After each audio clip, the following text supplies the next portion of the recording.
হ্যাঁ, সবাই ভালো আছো? ওয়ালাইকুম স্যার। আচ্ছা, তোমাদের ওই স্যার আজকে ফেসবুক, কোথায় চলে গেলেন? না না, ওই যে ফেসবুক গ্রুপে ওই যে লিঙ্কটা দেওয়া ছিল সেটা দেখছি ভুল। ওই জন্য ওটাকে ঠিক করে আসলাম। জি স্যার, 11টা ছিল।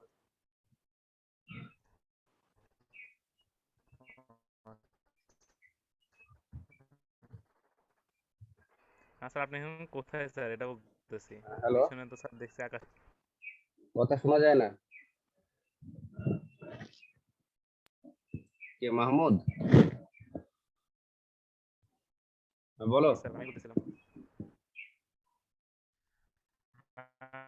স্যার, আপনার ব্যাকগ্রাউন্ডের কথা বলতেছি। আকাশের উপর বসে আছেন। হ্যালো, শুনতে পাচ্ছ না কথা? জি স্যার, শুনতে পাচ্ছি। আহ, হ্যাঁ, কি বলছিলে?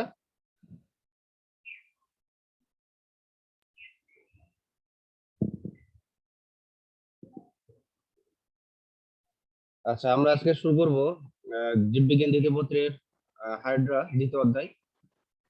আজকের টপিক গুলো হলো হাইড্রা নেমাটোসিস্টের প্রকারভেদ, গ্যাস্ট্রোডার্মিস বা অন্তত্বকের গঠন, মেসোগ্লিয়া, সিলেন্টেরন, হাইড্রার খাদ্য গ্রহণ প্রক্রিয়া। নেমাটোসিস্ট, লাস্ট ক্লাসে আমরা বলেছিলাম একটা কোষ নিউরোসাইট। তাহলে সেই নিউরোসাইটের কোষের ভিতরেই এই নেমাটোসিস্ট গুলো থাকে, এবং সেখানে আমরা দেখেছিলাম যে একটা সূত্রক ছিল।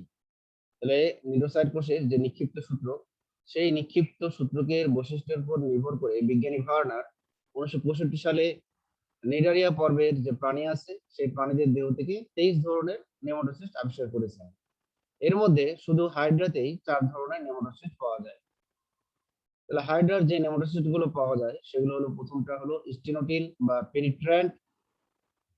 হাইড্রাতে প্রাপ্ত 4 রকমের নেমাটোসিস্ট গুলোর মধ্যে এটাই প্রথম বৃহত্তম, এবং এখানকার যে সূত্রগুলো হবে সেগুলো লম্বা, ফাঁপা, শীর্ষভাগ উন্মুক্ত, বাট হবে প্রশস্ত, এবং এতে বড় তীক্ষ্ণ কাঁটার মতো 3টি বাট থাকে, এবং এতে 3 সারি সর্পিল আকারে সজ্জিত অতি ক্ষুদ্র বারবিউল থাকে। এর ভিতরে বিষাক্ত হিপনোটক্সিন তরল থাকে। আমরা ছবিটা দেখি তাহলে বুঝতে পারবো। লাস্ট ক্লাসে আমরা এই নেমাটোসিস্টের কথাই আমরা বলেছিলাম, শুধু নামটাই বলি নাই। তাহলে আমরা এখানে দেখতে পাচ্ছি যে নেমাটোসিস্ট, ক নম্বর চিত্রটা, এটা হলো পেনিট্রান্ট বা স্টেনোটিল নেমাটোসিস্ট, এবং এটা সবচেয়ে বৃহত্তম নেমাটোসিস্ট হাইড্রার। তো এই হাইড্রার নেমাটোসিস্টের মধ্যে আমরা এখানে কি দেখব, যে এখানে আমরা দেখব যে একটা থলি আকৃতির বা ক্যাপসুল আকৃতির একটা গঠন, হ্যাঁ, যার ভিতরে থাকবে হিপনোটক্সিন বিষাক্ত তরল, এবং এর সূত্রকটা হবে সরু, লম্বা, হ্যাঁ, এবং সূত্রকের শীর্ষভাগ থাকবে মুক্ত। তারপর সূত্রকের যে গোড়া, সেই গোড়াটা থাকবে হলো প্রশস্ত, একে আমরা বলবো বাট, এবং বাটে 3টি বড় কাটা যার নাম হলো বার্ব, এবং 3 সারি ছোট সর্পিল আকারে বিন্যস্ত ছোট কাটা থাকবে যাদের নাম হলো বারবিউল। তাহলে কাজটা কি? কাজটা হলো যে শিকারের দেহে সূত্রককে বিদ্ধ করে হিপনোটক্সিন প্রবেশ করে শিকারকে অজ্ঞান ও অবশ করে ফেলে। ভলভ্যান্ট, এগুলো অপেক্ষাকৃত ছোট আকারের হয়ে থাকে। সূত্রকটি খাটো, মোটা, কাঁটাবিহীন, স্থিতিস্থাপক, সূত্রকের শীর্ষ প্রান্ত বদ্ধ। ক্যাপসুলের ভেতর সূত্রকের একটি মাত্র প্যাঁচ থাকলেও নিক্ষিপ্ত হবার সাথে সাথে কর্ক স্ক্রুর মতো অনেকগুলো প্যাঁচ তৈরি হয়ে যায়। শিকার বা কোনো বস্তুকে আঁকড়ে ধরে রাখতে সাহায্য করে। তা আমরা এখন ভলভেন্টের ছবি দেখব। খ নম্বর চিত্রটা সবাই দেখতে পাচ্ছ? খ নম্বর চিত্রটা খেয়াল করো, এটা হলো ভলভেন্ট নেমাটোসিস্টের চিত্র। তাহলে আমরা এখানে স্বভাবত বলতে পারি যে এটা হলো অপেক্ষাকৃত ছোট আকৃতির নেমাটোসিস্ট, এবং এখানে আমরা বলবো যে এর যে সূত্রকটা আছে সেই সূত্রটা যখন ক্যাপসুলের ভিতরে ঢোকানো অবস্থায় থাকে তখন একটা মাত্র প্যাঁচ থাকে, আর যখন নিক্ষেপ করে তখন সূত্রক বেশ কর্ক স্ক্রুর মতো কয়েকটা প্যাঁচ তৈরি করতে পারে, এবং সূত্রকের শীর্ষভাগ হবে বদ্ধ। যেহেতু এর ভিতরে কোনো বিষাক্ত তরল নেই, হ্যাঁ, এদের সূত্রকগুলো কি করে শিকারকে বা বস্তুকে জড়িয়ে রাখতে সাহায্য করে। এরপর আমরা আসবো 3 নম্বর, স্ট্রেপটোলিন গ্লুটিন্যান্ট নেমাটোসিস্ট।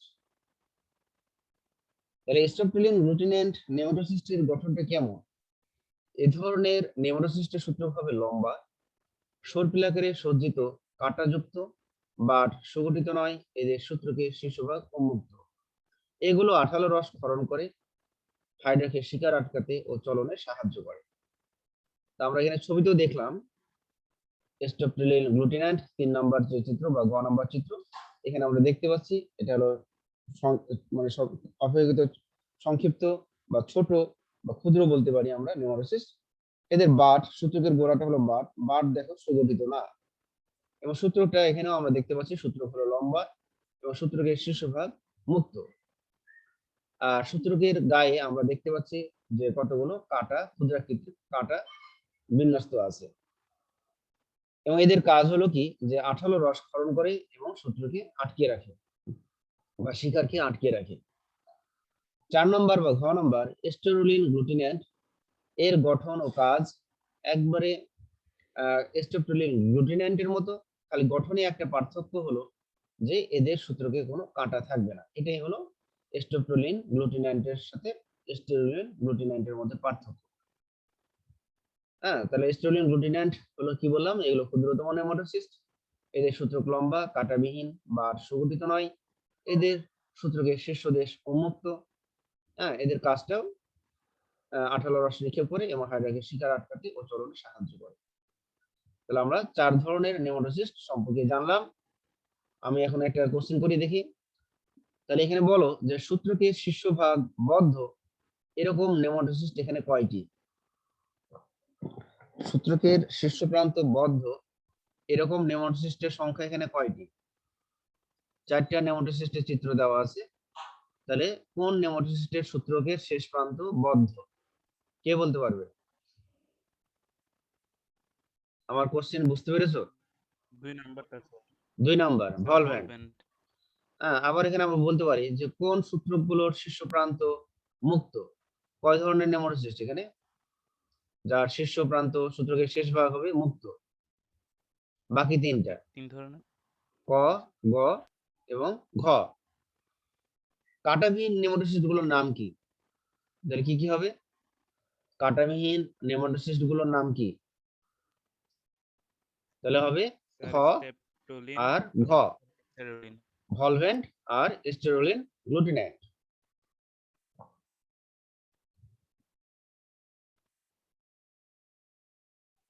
এবার আসবো আমরা হাইড্রার গ্যাস্ট্রোডার্মিস বা অন্ততক এর কোষগুলো অবস্থান, গঠন এবং কাজ। অন্ততকে মোট 5 ধরনের কোষ থাকে: পুষ্টিকোষ বা পেশি আবরণী কোষ, গ্রন্থি কোষ, ইন্টারস্টিশিয়াল কোষ, সংবেদী কোষ, স্নায়ু কোষ।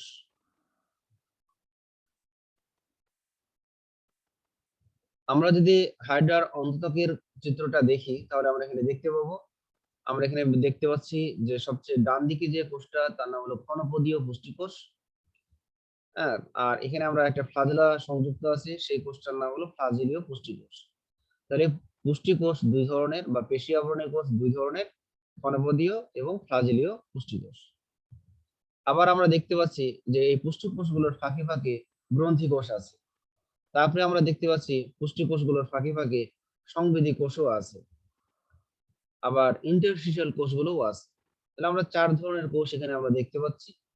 আর আমরা এখানে দেখতে পাচ্ছি উপরে একটা গোলাপি রঙের একটা রেখা দেওয়া আছে, সেটাকে বোঝানো হয়েছে মেসোগ্লিয়া।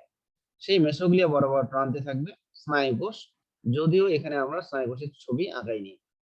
হ্যাঁ, এখানে থাকে স্নায়ু কোষ। তাহলে আমরা এখন এই কোষগুলোর গঠন, অবস্থান ও কাজ জানবো। পুষ্টিকোষ বা পেশি আবরণী কোষ, এই কোষগুলো স্তম্ভাকার, আমরা একটু আগে দেখলাম, বড় নিউক্লিয়াস যুক্ত এবং গহ্বরযুক্ত থাকে। গ্যাস্ট্রোডার্মিসের বেশিরভাগ অংশ জুড়ে এই কোষগুলো অবস্থান করে। কোষের সংযুক্ত প্রান্ত থেকে মায়োফাইব্রিল নামক সূক্ষ্ম সংকোচনশীল তন্তু বিশিষ্ট পেশি প্রবর্ধন সৃষ্টি হয়ে মেসোগ্লিয়ার সমকোণে অবস্থান করে। এবং ভেতরের মুক্ত প্রান্তের উপর ভিত্তি করে পুষ্টিকোষগুলো 2 ধরনের হয়। হ্যাঁ, কারণ আমরা এখানে দেখলাম ছবিতে এই নিচের প্রান্তটা হলো কোষের মুক্ত প্রান্ত, আর এই অংশটাই থাকে গহ্বর সিলেন্টেরন। হ্যাঁ, এটা হলো সিলেন্টেরন। তাহলে আমরা এখানে বলতে পারবো যে কোষের মুক্ত প্রান্তে আমরা দেখতে পাচ্ছি ক্ষরপদ। যখন ক্ষরপদ সৃষ্টি হবে তখন সেই পুষ্টিকোষকে বলবো ঘনপদীয় পুষ্টিকোষ। আর যখন কোষের মুক্ত প্রান্তে 1 থেকে 4টা ফ্লাজেলা তৈরি করবে, তখন তাকে আমরা বলবো ফ্লাজেলীয় পুষ্টিকোষ। তাহলে এই পুষ্টিকোষগুলোর কাজ কি? পেশি প্রবোধনগুলো সংকোচন প্রসারণের মাধ্যমে দেহকে সরু ও মোটা করে। সংকোচনে সরু হবে আর প্রসারণে মোটা হবে। মুখ মুখ ও কোশিকার গোড়ায় অবস্থিত পেশি প্রবোধনগুলো ছিদ্র বন্ধ করতে স্ফিংক্টারের মতো কাজ করে থাকে। ফ্লাজেলীয় কোষগুলো ফ্লাজেলার আন্দোলনের মাধ্যমে খাদ্যবস্তুকে ক্ষুদ্র কণায় পরিণত করে।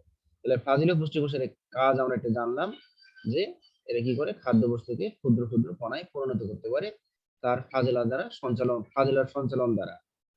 আবার আরেকটা কাজ কি, ফ্লাজেলীয় কোষের ফ্লাজেলা আন্দোলিত হয়ে মুখ ছিদ্রপথে পানি প্রবেশে সাহায্য করে।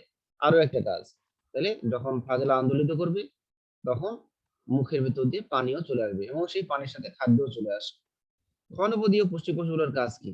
ঘনপদীয় পুষ্টিকোষের কাজ হলো যে যেহেতু তার ঘনপদ আছে, এই ঘনপদ গুলো কি করে খাদ্য কণাকে চারপাশ থেকে ঘিরে রাখে এবং ঘিরে রেখে একটা খাদ্য গহ্বর তৈরি করে খাদ্যকে গলাধঃকরণ করে এবং অন্তঃকোষীয় পরিপাকে অংশ নেয়। এই ধরনের খাদ্য গ্রহণ প্রক্রিয়াকে আমরা বলবো ফ্যাগোসাইটোসিস। তাহলে ঘনপদীয় পুষ্টিকোষগুলো কি করে? ফ্যাগোসাইটোসিস প্রক্রিয়ায় খাদ্য পরিপাক করে থাকে। গ্রন্থি কোষ, স্যার পুষ্টিকোষের ফিল্টারের ফাঁকে মতো কাজ ফাঁকে করে। এসব কোষ স্যার বিক্ষিপ্তভাবে অবস্থান একটা করে। কোশ্চেন। হ্যালো, কিছু বলছো নাকি? জি স্যার, স্যার ওই ফ্লিংটারের মতো কাজ করে বললেন না স্যার, এটা যদি একটু বুঝিয়ে দিতেন দাঁড়াও, তোমার কথা এত আস্তে শোনা যাচ্ছে কেন? তোমার সাউন্ড কি কমানো আছে নাকি? না স্যার, আমার সাউন্ড ফুল করে আছে। হ্যাঁ বলো তো। স্যার এখানে স্যার, স্যার ফ্লিংটারের মতো কাজ করে একটা ওয়ার্ড ছিল না? হ্যাঁ, স্যার পেশি প্রবর্ধকগুলো ফ্লিংটারের মতো কাজ করে। স্যার ফ্লিংটারটা কি? ও স্ফিংক্টার। জি আচ্ছা, আমি স্যার। আগেরটাই যাই। স্ফিংক্টার মানে হলো যে এরা কি করে কোনো কিছুকে খুলতে এবং কোনো কিছুকে বন্ধ করতে সাহায্য করে। যেমন মনে করো আমরা যখন মল ত্যাগ করি, মল ত্যাগ করার সময় আমাদের রেকটাম এবং পায়ু সংযোগের স্থলে একটা স্ফিংক্টার পেশি থাকে।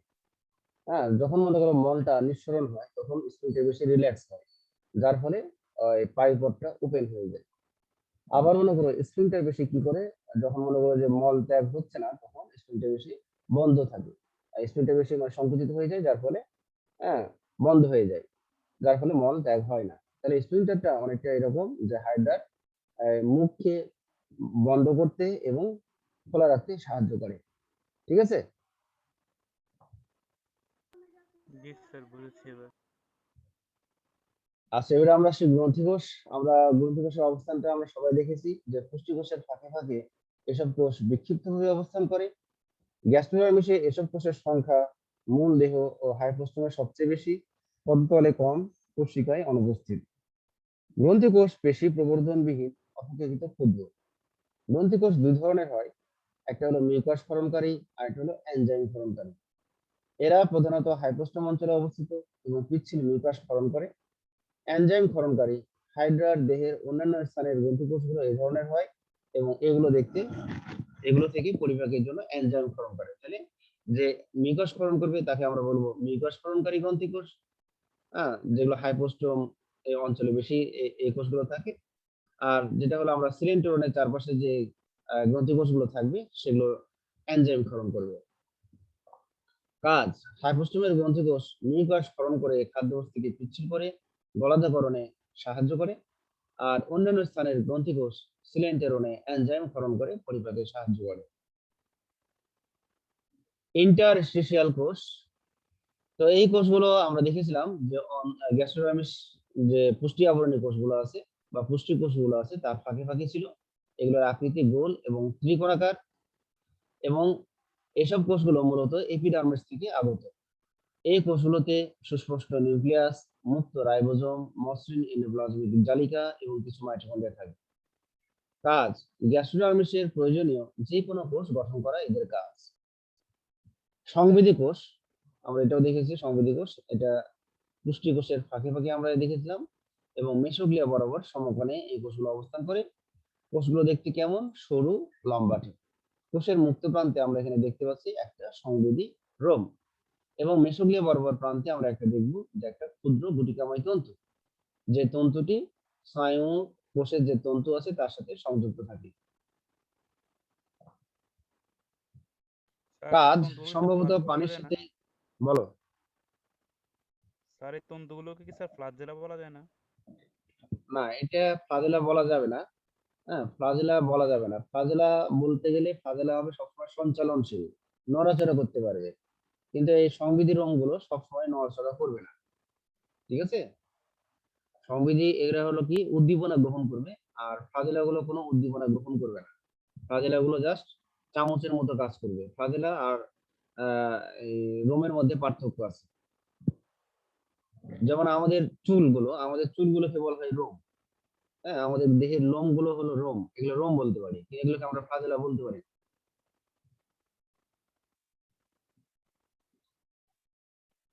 কাজ সম্ভবত পানির সাথে সিলিন্ড্রনে প্রবেশিত খাদ্য ও অন্যান্য পদার্থের গুণগত মান যাচাই করে সে উদ্দীপনা স্নায়ুকোষে পাঠানো, তখন স্নায়ুকোষ উপযুক্ত প্রতিক্রিয়া ব্যক্ত করে।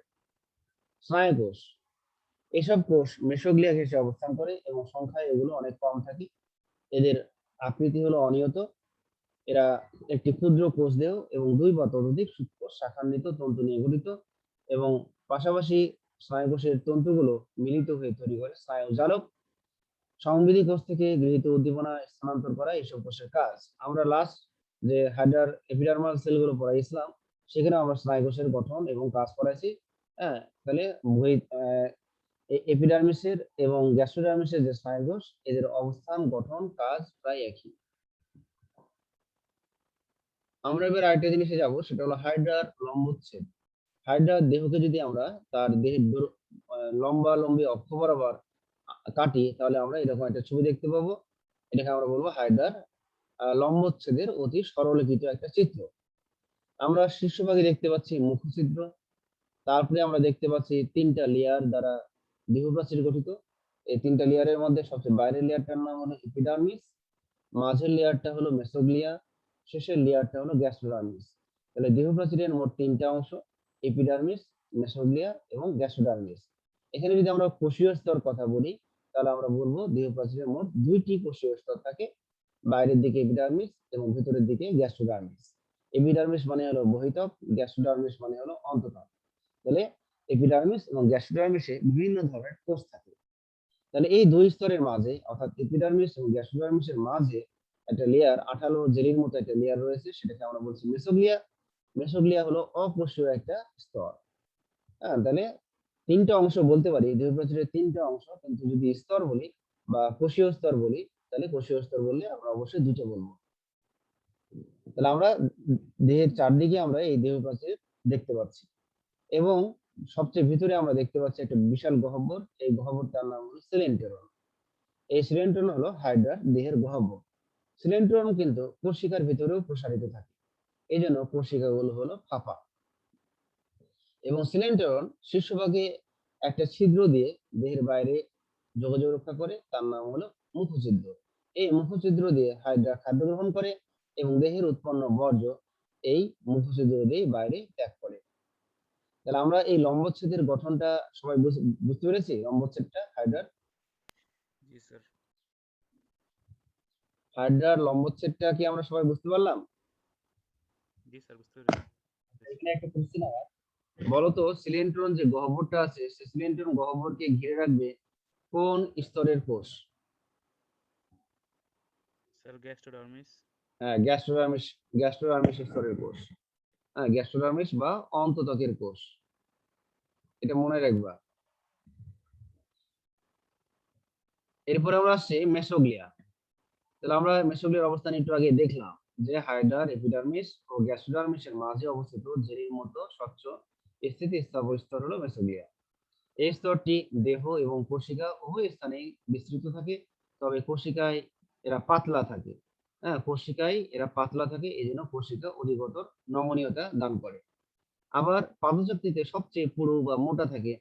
হ্যাঁ, যেহেতু পাদচাকতিতে এটা সবচেয়ে মোটা থাকে, এই কারণে পাদচাকতি কি হয়, পাদচাকতির অতিরিক্ত যান্ত্রিক প্রসারণ প্রতিরোধ করে। হাইড্রার মেসোগ্লিয়া প্রায় 0.1 মাইক্রোমিটার পুরু। এপিডার্মিস এবং গ্যাস্ট্রোডার্মিস উভয় স্তরের কোষই মেসোগ্লিয়া গঠনে অংশ নেয়। কাজ: মেসোগ্লিয়া দেহের অবলম্বন হিসেবে কাজ করে এবং এক প্রকার নমনীয় কঙ্কাল হিসেবে কাজ করে।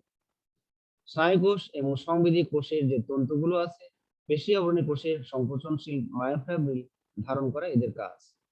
এপিডার্মিস এবং গ্যাস্ট্রোডার্মিসকে আলাদা করে রাখে বা এদের ভিত্তিরূপে কাজ করে। মেসোগ্লিয়ায় অবস্থিত পেশী আবরণী কোষের সংকোচনশীল মায়োফাইব্রিলের সংকোচনে দেহ বা কোষিকা খাটো হয়, ফলে দেহ বাঁকানো সম্ভব হয়। হ্যাঁ, অনেক সময় শর্ট নোট মেসোগ্লিয়া সম্পর্কে লিখতে বলে। এরপর আমরা আসবো সিলেন্টেরন।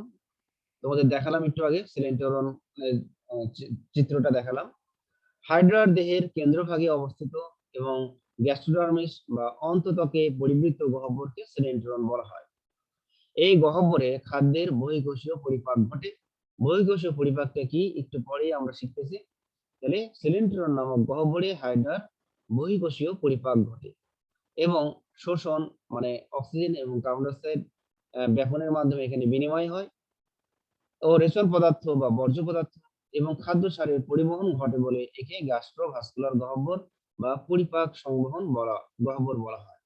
তাহলে সিলিন্ডারনের এখানে একটা কোশ্চিন হয়, অনুধাবনমূলক কোশ্চিন, যে সিলিন্ডারনকে গ্যাস্ট্রোভাস্কুলার ক্যাভিটি বা গ্যাস্ট্রোভাস্কুলার গহ্বর কেন বলা হচ্ছে? তখন তোমরা এভাবে বলবা যে সিলিন্ডারন গহ্বরে খাদ্যের বহিঃকোষীয় পরিপাক ঘটে, এই জন্য তার নাম হলো গ্যাস্ট্রো। পরিপাক রিলেটেড, এই জন্য হচ্ছে গ্যাস্ট্রো কথাটা। আর কিছু সংবহন ঘটে বা পরিবহন ঘটে, এই জন্য তার নাম হয়েছে ভাস্কুলার। কি কি সংবহন ঘটে? অক্সিজেন এবং কার্বন ডাই অক্সাইড বিনিময় হয়, তারপরে হলো বা সেগুলো বহন করছে সিলিন্ডার, এই জন্য আমরা বলছি ভাস্কুলার। আবার বর্জ্য বহন করছে, এই জন্য ভাস্কুলার। আবার খাদ্য সার জিনিসটা কি? যে খাদ্য পরিপাকের পর যে সরল খাদ্যগুলো তৈরি হয়, অর্থাৎ গ্লুকোজ, ফ্রুক্টোজ, অ্যামাইনো অ্যাসিড, হ্যাঁ, এগুলো হলো খাদ্য সার, এগুলো পরিবহন করতেছে সিলিন্ডার। এই জন্য আমরা সিলিন্ডারকে গ্যাস্ট্রোভাস্কুলার ক্যাভিটি বা গ্যাস্ট্রোভাস্কুলার গহ্বর বলতে পারি। কোষিকার ভেতরেও সিলিন্ডারন প্রবেশ থাকে, আমরা একটু আগে ছবিতে দেখলাম। এই কারণে কোষিকাগুলো ফাঁপা হয়। সিলিন্ডারনকে অনেক সময় ব্লাইন্ড গাট বা ব্লাইন্ড স্যাক বলা হয়। স্যাক মানে থলি। এর কারণ হলো হাইড্রা দেহের উপরিভাগে অবস্থিত একটি মাত্র ছিদ্র, অর্থাৎ মুখ ছিদ্রের মাধ্যমে এটি খাদ্য গ্রহণ ও বর্জ্য পরিত্যাগ করে। তা আমরা ব্লাইন্ড স্যাক মানে কি? যে আহ, বন্ধ থলি, বন্ধ থলি বলা যেতে পারে, কারণ এর শীর্ষভাগে আমরা একটা মাত্র ছিদ্র দেখতে পাচ্ছি, সেটা হলো মুখ ছিদ্র। তাহলে আমরা সিলিন্ডারন সম্পর্কে যদি সংক্ষেপে লিখতে বলি, তাহলে আমরা পারবো সবাই? ইনশাআল্লাহ পারবো স্যার। এরপরে আমরা আসবো খাদ্য গ্রহণ প্রক্রিয়া। যে জৈবনিক প্রক্রিয়ায় প্রাণী নিজ পরিবেশ থেকে প্রয়োজনীয় জটিল জৈব খাদ্য গ্রহণ করে বিভিন্ন এনজাইমের সহায়তায় কোষে পরিবহন ও শোষণ উপযোগী সরল ও দ্রবণীয় খাদ্যে পরিণত করে এবং পরিপাকৃত খাদ্য সার শোষণের মাধ্যমে দেহের বৃদ্ধি সাধন, ক্ষয় পূরণ, শক্তি উৎপাদন ইত্যাদি বিভিন্ন শরীরবৃত্তীয় কাজ সম্পন্ন করতে পারে এবং খাদ্যের অপচয় অংশ বা বর্জ্য অংশ দেহ থেকে বের করে দেয়, তাকে পুষ্টি বলে। হাইড্রাকে বলা হচ্ছে কার্নিভোরস বা মাংসাশী প্রাণী, কারণ এদের খাদ্যগুলোর মধ্যে হচ্ছে সাইক্লপস, ড্যাফনিয়া নামক প্রাষ্টেশীয় সন্ধিপদী প্রাণী, বিভিন্ন পতঙ্গের লার্ভা, খণ্ডকায়িত কিছু ছোট প্রাণী, ছোট ছোট কৃমি এবং মাছের ডিম এরা খেয়ে থাকে। তাহলে খাদ্যের প্রকৃতিগুলো সবই কিন্তু মাংস টাইপের। হাইড্রো হাইড্রা খাদ্য শিকারের সময় নিচের ক্রম অনুসারে নিউরোসিস নিক্ষেপ করে। তাহলে প্রথম কি করে? প্রথম যে নেমাটোসিস্ট ভলভেন্ট, এই নেমাটোসিস্ট কি করবে? খাদ্যকে বা শিকারকে জড়িয়ে ধরবে এবং তার গতিরোধ করবে। গ্লুটিনিয়ান নেমাটোসিস্ট আঠালো রস ক্ষরণ করবে এবং সে শিকারকে আটকে ফেলবে। শেষে স্টেনোট্রিল নেমাটোসিস্ট সে তার বিষাক্ত হিপনোটক্সিন রস সূত্রকের মাধ্যমে শিকারের দেহে প্রবেশ করাবে, যার ফলে শিকারটি অবশ হয়ে যাবে। এইভাবে এই ধারাবাহিকভাবে নেমাটোসিস্ট গুলো ব্যবহার করে সে খাদ্য শিকার করে। খাদ্য গ্রহণ প্রক্রিয়া। কারণ আমরা এই খাদ্য গ্রহণ আমরা এখানে যেটা বললাম যে নেমাটোসিস্ট গুলো কিভাবে কাজ করছে, এটা কিন্তু সেই নেমাটোসিস্টের কাজ। ক নাম্বার, এই যে এখানে হলো শিকার, কোষিকার কাছাকাছি আসছে, তারপরে কি হয়েছে? এই কোশিকার যে নেমাটোসিস্ট, সেই নেমাটোসিস্ট গুলো বিভিন্ন নেমাটোসিস্ট ব্যবহারের ফলে এরকম শিকারকে সে ধরে ফেলছে। হ্যাঁ, এরপরে কোশিকাকে আস্তে আস্তে বাঁকাবে, মুখ প্রসারিত করবে এবং সেই প্রসারিত মুখের ভিতরে শিকারটা ছেড়ে দিবে। যেহেতু হাইপোস্টোমা মুখে গ্রন্থিকোষ আছে, সেই গ্রন্থিকোষগুলো তখন এখানে আঠালো পিচ্ছিল রস ক্ষরণ করবে, যার ফলে শিকারটা সহজেই পিচ্ছিল আহ, পরিবেশের মধ্য দিয়ে, মুখ ছিদ্রের পিচ্ছিল পরিবেশের মধ্য দিয়ে সিলেন্টেরনে চলে যাবে। এটাই হলো তার খাদ্য গ্রহণ প্রক্রিয়া। আমরা এখানে আবার বলতেছি, আমরা এখন আসছে হলো যে খাদ্য পরিপাক প্রক্রিয়ার মধ্যে এখন যাব। তাহলে যে জৈব রাসায়নিক প্রক্রিয়ায় জটিল জৈব খাদ্যবস্তু বিভিন্ন এনজাইমের সাহায্যে ভেঙে সরল, তরল ও কোষের শোষণ উপযোগী অণুতে পরিণত হয় তাকে পরিপাক বলা হয়। তো হাইডার খাদ্য পরিপাক হলো দুটি ধাপে সম্পন্ন হয়।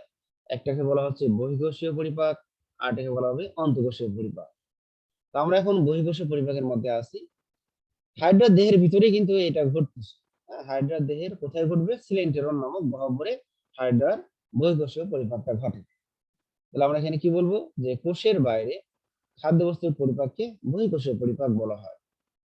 কোষিকার নেমাটোসিস্টের সহায়তায় খাদ্য শিকার করা হয়ে গেলে কোষিকাকে মুখছিদ্রের কাছে এনে মুখ ছিদ্র প্রসারিত করে খাদ্য গলাধঃকরণ করে। খাদ্য যখন সিলেন্টেরনে পৌঁছায়, সাথে সাথে মুখছিদ্র বন্ধ হয়ে যায়। এ সময় গ্যাস্ট্রোডার্মিসের গ্রন্থিকোষগুলো সক্রিয় হয়, বড় ও দানাদার হয় এবং এনজাইম ক্ষরণ করা শুরু করে। আর এই এনজাইমের প্রভাবে যেহেতু সিলেন্টেরনের শিকারটা পড়ে আছে, অবশ শিকারটা পড়ে আছে, হ্যাঁ, তখন গ্রন্থিকোষের নিঃসৃত যে এনজাইম, এই এনজাইম গুলো সেই অবশ শিকারকে এনজাইমের প্রভাবে মেরে ফেলে, যার ফলে এনজাইমের প্রভাবে শিকারের মৃত্যু ঘটে এবং দেহ প্রাচীরের প্রবল সংকোচন ও প্রসারণ হয়, যার ফলে শিকারটি ছোট ছোট খাদ্য কণায় পরিণত হয়। এরপর গ্যাস্ট্রোডার্মিসের ফ্লাজেলীয় পুষ্টিকোষ, সেই পুষ্টিকোষ কি করবে? তার ফ্লাজেলা গুলোকে চামচের মতো ব্যবহার করবে এবং চামচের মতো নড়াচড়া করার ফলে খাদ্যের ছোট ছোট টুকরা এবং এনজাইম সহজে মিশে যাবে এবং মিশে যাওয়ার ফলে খাদ্য কণা এনজাইমের সাহায্য পাবে। এই নিঃসৃত এনজাইম তখন খাদ্য কণাকে আহ, পরিপাক করতে সাহায্য করবে। তো সেই খাদ্য কণাগুলোর মধ্যে যদি প্রোটিন থাকে, তাহলে পেপসিন এনজাইম সেই প্রোটিনকে ভেঙে পলিপেপটাইডে পরিণত করে। তবে এই সিলেন্টেরনে লিপিড ও শর্করা খাদ্যাংশের কোনো পরিবর্তন ঘটে না। তাহলে বহিঃকোষীয় খাদ্য পরিপাকে শুধু আমিষ জাতীয় খাদ্যের পরিপাক ঘটে। তাহলে আমরা কি সবাই বুঝতে পারলাম যে বহিঃকোষীয় পরিপাকটা কি? আমরা এখানে দেখাতে পারি এই যে বহিঃকোষীয় খাদ্য পরিপাকটা এখানে জাস্ট একটু হলেও আমরা এখানে বুঝতে পারছি। তাহলে আমরা প্রথমে বলেছিলাম কি যে কোশিকা প্রথমে কি করবে? খাদ্যকে বা শিকারকে পেঁচিয়ে ধরবে, যার ফলে কোশিকা আস্তে আস্তে সংকুচিত করে এবং মুখছিদ্রের কাছে সেই শিকারটা নিয়ে আসে। মুখছিদ্র তখন প্রসারিত হয়, যার ফলে কোশিকায় ধৃত যে শিকার, সেই শিকারটা মুখে ছেড়ে দেয়। মুখে বা হাইপোস্টোমের চারিদিকে এখানে গ্রন্থিকোষ মিউকাস ক্ষরণ করে রাখে, যার ফলে এই জায়গাটা আঠালো থাকে। দেন এই আঠালো যে মুখছিদ্র আছে, তখন শিকার সহজেই সেই পিচ্ছিল আবহাওয়ার মাধ্যমে সহজেই শিকারটা চলে আসে সিলেন্টেরনে। সিলেন্টেরনে যখন চলে আসে, তখন সেই শিকারটা থাকে অবশ, কিন্তু তার জীবন থাকে, সে কিন্তু মৃত না। এই সময় তখন সিলেন্টেরনে যেহেতু খাদ্যটা চলে এসেছে, তখন আমরা এখানে দেখতে পাচ্ছি সিলেন্টেরনের চারপাশে আমরা গ্যাস্ট্রোডার্মিস দেখতে পাচ্ছি। তাহলে এই গ্যাস্ট্রোডার্মিসের গ্রন্থিকোষগুলো তখন এখানে কি কি ছাড়া শুরু করবে? এনজাইম ছাড়া শুরু করবে। আর এই এনজাইমের প্রভাবে এই অবশ শিকারটি সহজেই মারা যাবে। এর ফলে কি হবে? যে দেহ প্রাচীরের সংকোচন প্রসারণ ঘটাবে, যার ফলে শিকারটা আস্তে আস্তে ছোট ছোট টুকরায় পরিণত হবে। এরপরে আবার যে ফ্লাজেলীয় পুষ্টিকোষগুলো আছে, ফ্লাজেলা সঞ্চালন ঘটাবে, যার ফলে খাদ্যের ছোট টুকরা এবং এনজাইম সহজে মিশে যাবে এবং সেই এনজাইমের মধ্যে আছে পেপসিন এনজাইম। সেই পেপসিন এনজাইম তখন এই প্রোটিনগুলোকে ভেঙে পলিপেপটাইডে রূপান্তর করে। তবে খাদ্যের বহিঃকোষীয় পরিপাক যেহেতু সিলেন্টেরনে ঘটে, সিলেন্টেরনে শর্করা বা চর্বির কোনো পরিপাক ঘটবে না। তাহলে আমরা বহিঃকোষীয় খাদ্য পরিপাকটা সবাই বুঝলাম। জি স্যার, বুঝতে পেরেছি।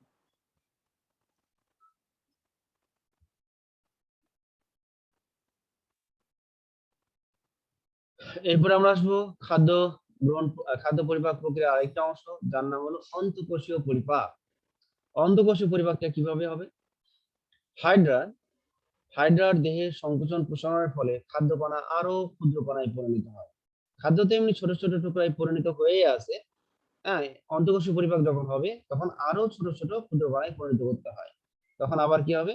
সিলিন্ড্রনে যে খাদ্যের টুকরা পড়ে আছে সেই খাদ্যের টুকরাকে আরো দেহ প্রাচীরের সংকোচন প্রসারণ ঘটানো হয়, যার ফলে খাদ্য কণাগুলো আরো ক্ষুদ্র ক্ষুদ্র কণায় পরিণত হয়। তো আরো ক্ষুদ্র কণায় পরিণত হওয়ার উদ্দেশ্য কি? উদ্দেশ্য হলো এই ক্ষুদ্র কণাগুলো পুষ্টিকোষের মধ্যে ঢোকাতে হবে।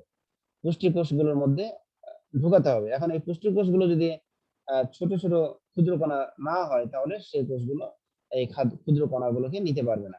এই জন্য ক্ষুদ্র কণায় আগে রূপান্তর করতে হয়।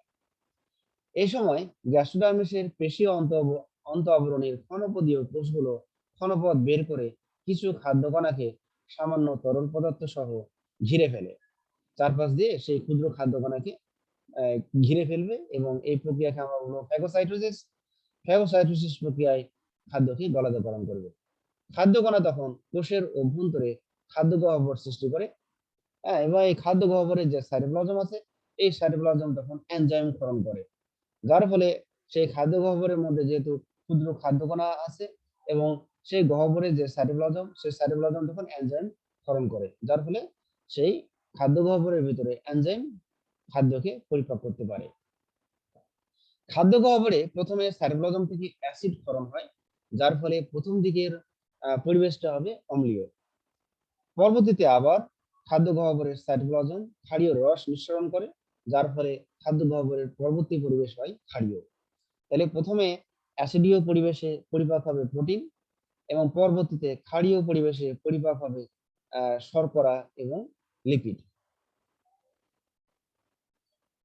ট্রিপসিন প্রোটিন জাতীয় খাদ্যকে অ্যামাইনো অ্যাসিডে পরিণত করবে, অ্যামাইলেজ শর্করাকে গ্লুকোজে পরিণত করবে, লাইপেজ স্নেহ জাতীয় খাদ্যকে ফ্যাটি অ্যাসিড ও গ্লিসারলে পরিণত করবে। খাদ্য গহ্বরে খাদ্য সম্পূর্ণরূপে পরিপাক হয়। তাহলে হাইড্রা প্রোটিন, স্নেহ ও কিছু শর্করা জাতীয় খাদ্য পরিপাক করতে পারলেও শ্বেতসার জাতীয় খাদ্য পরিপাক করতে পারে না। হ্যাঁ, শ্বেতসার হলো জটিল খাদ্য। এরা কিছু সরল শর্করাকে এরা পরিপাক করতে পারে, কিন্তু জটিল শর্করাকে পরিপাক করতে পারে না। আমরা এখানে আরেকটা ছবি এখানে দেখতে পারি। এখানে আমরা অন্তঃকোষীয় খাদ্য পরিপাকের হলেও আমরা কিছুটা বুঝতে পারবো। তাহলে এখানে ধরে নাও ভিতরে ছোট ছোট ক্ষুদ্র খাদ্য কণা পড়ে আছে। এখন কি হবে? এই ক্ষুদ্র খাদ্য কণাগুলো যখন এই যে ক্ষণপদ, এগুলোকে বলা হচ্ছে ক্ষণপদীয় পুষ্টিকোষ। হ্যাঁ, এই খাদ্য কণাগুলো যখন এই ক্ষণপদীয় পুষ্টিকোষের ক্ষণপদের কাছাকাছি আসবে তখন কি করবে? এই ক্ষণপদগুলো এই সেই ছোট ছোট ক্ষুদ্র কণাকে ক্ষণপদ দিয়ে ঘিরে ফেলবে, যার ফলে একসময় কোষের ভিতরে নিয়ে নিবে এবং কোষের ভিতরে যখন নিয়ে নিবে তখন এরা খাদ্য গহ্বর তৈরি করে ফেলতে পারবে। আর এই খাদ্য গহ্বরে যেহেতু খাদ্য আছে এবং সাইটোপ্লাজম আছে, তাহলে খাদ্য গহ্বরের সাইটোপ্লাজম তখন কি করবে? এনজাইম ক্ষরণ করা শুরু করবে, অ্যাসিড ক্ষরণ করা শুরু করবে, ক্ষারীয় রস ক্ষরণ করা শুরু করবে, যার ফলে এই অম্লীয় এবং ক্ষারীয় পরিবেশ সৃষ্টি হওয়ার মাধ্যমে এনজাইম গুলো তখন বিভিন্ন ধরনের খাদ্যকে পরিপাক করতে সাহায্য করবে। যেহেতু অন্তঃকোষীয় পরিপাকটা গ্যাস্ট্রোডার্মিসের এই ক্ষণপদীয় পুষ্টিকোষের মধ্যে সম্পন্ন হচ্ছে, এই জন্য আমরা একে বলবো অন্তঃকোষীয় পরিপাক। আর এখানে আমরা বহিঃকোষীয় পরিপাক কোথায় ঘটছিল? বহিঃকোষীয় পরিপাকটা ঘটেছিল এই যে গহ্বর সিলেন্টেরন, এই সিলেন্টেরন গহ্বরে বহিঃকোষীয় পরিপাকটা ঘটেছিল। কারণ এই সময় কিন্তু খাদ্যগুলো কোনো কোষের মধ্যে ঢুকে নাই। বহিঃকোষীয় পরিপাকের সময় খাদ্যগুলো কোনো কোষের মধ্যে ঢুকে নাই। কারণ খাদ্যগুলো সিলেন্টেরনের মধ্যেই ছিল, কিন্তু সেই সিলিন্ডারনে থাকা খাদ্যগুলোকে পরিপাক করতে সাহায্য করেছে কারা? সাহায্য করেছে একটা সাহায্য করেছে গ্রন্থিকোষ নিঃসৃত এনজাইম, আর আরেকটা সাহায্য করেছে ফ্লাজিলীয় পুষ্টিকোষের ফ্লাজেলা। হ্যাঁ, তারা কিন্তু পরোক্ষভাবে বহিঃকোষীয় পরিপাকে হেল্প করেছে। কিন্তু আমরা অন্তঃকোষীয় পরিপাকের ক্ষেত্রে দেখলাম যে ক্ষুদ্র খাদ্য কণাগুলোকে ক্ষণপদীয় পুষ্টিকোষ তার দেহের ভিতরে নিয়ে নিল, নিয়ে তারপরে পরিপাক সম্পন্ন করলো। এই জন্য এটাকে আমরা বলবো অন্তঃকোষীয় পরিপাক। তাহলে আমরা বলতে পারি বহিঃকোষীয় খাদ্য পরিপাক হাইড্রার কোথায় ঘটে? অ্যান্সারটি কি হবে? বহিঃকোষীয় খাদ্য পরিপাক হাইড্রার কোথায় ঘটে? বলো। বহিঃকোষীয় খাদ্য পরিপাক হাইড্রের কোথায় ঘটে? স্যার সিলেন্টেরনে। স্লেন্টেরন, গুড। স্লেন্টেরন বা আমরা বলতে পারি কোষের বাইরে। কোষে, এটা হলো কোষের বাইরে। আর অন্তঃকোষীয় খাদ্য পরিপাক কোথায় ঘটে? স্যার কোষের ভিতরে। কোষের ভিতরে। সেই কোষটার নাম কি? এখানে সেই কোষটার নাম কি? যারা ক্ষণপথ সৃষ্টি করে, যারা ক্ষণপথ সৃষ্টি করতে পারে, সেই কোষটার নাম কি? ক্ষণপদীয় পুষ্টিকোষ। তাহলে জি স্যার। কোথায় হবে? অন্তঃকোষীয় পরিপাক কোথায় হবে? ক্ষণপদীয় পুষ্টিকোষ। ওকে, এই যে এই সমস্ত কোষগুলো, এই যে ক্ষণপথ বের করে আছে, এগুলো এটা, তারপরে যে এখানে বাম দিকে একটা চিত্র দেখো। হ্যাঁ, এই যে ক্ষণপথ ছোট ক্ষুদ্র খাদ্যকণাকে ঘিরে ফেলেছে একবারে। হ্যাঁ, দেখতে পাচ্ছ সবাই? বাম দিকে দেখো, আমার কার্সরটা যেখানে নড়াচড়া করছি, ওই জায়গায় দেখো যে ক্ষণপথ একটা ছোট ক্ষুদ্র কণাকে ঘিরে ফেলেছে। এইভাবেই কিন্তু ঘিরে ফেলে ভিতরে একটা খাদ্য গহ্বর তৈরি করে ফেলে। ওকে, আচ্ছা, এখন আমরা আসবো পরিশোষণ, আত্তীকরণ ও বর্জ্য। তাহলে খাদ্যের পরিপাকৃত অংশ সাইটোপ্লাজমে পরিশোষিত হয়ে ব্যাপন প্রক্রিয়ায় হাইড্রা দেহের বিভিন্ন কোষে পাঠিয়ে দেয়। অপাচ্য খাদ্যাংশ দেহপ্রাচীরের সংকোচন প্রসারণ ও ফ্লাজেলার সঞ্চালনের ফলে মুখ্য ছিদ্র দিয়ে বহির্গামী পানির স্রোতের সাথে মিশে হাইড্রা দেহের বাইরে বর্জিত হয়। তাহলে যে খাদ্যগুলো সাধারণত হাইড্রার পরিপাক হয়ে যাওয়ার পর উচ্ছিষ্ট থাকে, সেগুলোই তোমার বর্জ্য। তাহলে সেই বর্জ্যগুলো তখন কি হবে? যে দেহের সংকোচন প্রসারণের ফলে সেটা আস্তে আস্তে মুখের দিকে যাবে, বা ফ্লাজেলা গুলো যেহেতু চামচের মতো ব্যবহার করে, ফ্লাজেলা তখন চামচের মতো সঞ্চালনের ফলে সেই বর্জ্যগুলোকে মুখ ছিদ্রের দিকে এগিয়ে দিবে। মুখ ছিদ্র সেই বর্জ্যগুলো কি করবে? বাইরের পানির স্রোতের সাথে মিশিয়ে দিবে। এইভাবে হাইড্রা তার দেহের বর্জ্য বাইরে ত্যাগ করে। এখানে আত্তীকরণ কথা বলে একটা কথা আছে। আত্তীকরণ কথার অর্থ কি? আত্তীকরণ কথার অর্থ হলো হজম হয়ে যাওয়া। হজম হয়ে যাওয়া। আসলে হাইড্রা যখন তার খাদ্য গ্রহণ করলো, খাদ্য গ্রহণ করার পর খাদ্য পরিপাক সম্পন্ন করলো, খাদ্য পরিপাক হয়ে যাওয়ার পর যে সরল খাদ্যগুলো আছে, সেগুলো যখন কোষে কোষে শোষিত হয়ে যায়, হ্যাঁ, সেটাকে বলবো আমরা আত্তীকরণ বা হজম হয়ে যাওয়া। ঠিক আছে? তাহলে আত্তীকরণ মানে হলো ব্যবহার হয়ে যাওয়া, হজম হয়ে যাওয়া বা শোষিত হয়ে যাওয়া, এরকম। তাহলে এই ছিল তাহলে আজকের ক্লাস। তাহলে আজকের ক্লাসে আমরা পড়লাম যে নেমাটোসিস্ট, বিভিন্ন ধরনের নেমাটোসিস্ট, হাইড্রার অন্তঃত্বকের কোষের অবস্থান, গঠন, কাজ এবং হাইড্রার খাদ্য গ্রহণ ও পরিপাক। আজকের ক্লাসে কারো কোথাও সমস্যা থাকলে বলতে পারো, 1.5 মিনিট মতো সময় আছে। হ্যাঁ, বলো। স্যার অন্তঃকোষীয় স্যার শোষণের স্যার পরিপাকের মধ্যে স্যার ওই অ্যাসিডীয় পরিবেশে স্যার কার স্যার হবে স্যার ভাঙবে আমিষ কোনটা স্যার? আমিষ আমিষ অম্লীয় আমিষ। আর পরিবেশ। স্যার যখন ক্ষারীয় অবস্থায়? ক্ষারীয় অবস্থায় শর্করা আর হলো লিপিড। মানে খাদ্য গহ্বর যখন খাদ্যগুলো আসে, তখন সেই খাদ্যের সাথে 3 ধরনের খাদ্যের মিশ্রণ থাকে: আমিষ, লিপিড, শর্করা। তো সেই 3 ধরনের খাদ্যের মিশ্রণে শুধু আমিষ অংশটা পরিপাক ঘটবে যখন অম্লীয় পরিবেশ থাকবে। যখন আমিষের পরিপাক হয়ে গেল, দেন তারপরে হলো ক্ষারীয় রস খাদ্য গহ্বর সৃষ্টি করলো, যার ফলে ওখানে শর্করা এবং শ্বেতসার তো হয় না, শর্করা এবং লিপিডের পরিপাক হবে, এবং সেই ক্ষারীয় রসে কিছু প্রোটিনেরও পরিপাক হতে পারে, আংশিক প্রোটিনেরও পরিপাক হয়। কিন্তু অম্লীয় পরিবেশে শুধু প্রোটিন পরিপাক হবে। ওকে, জি স্যার।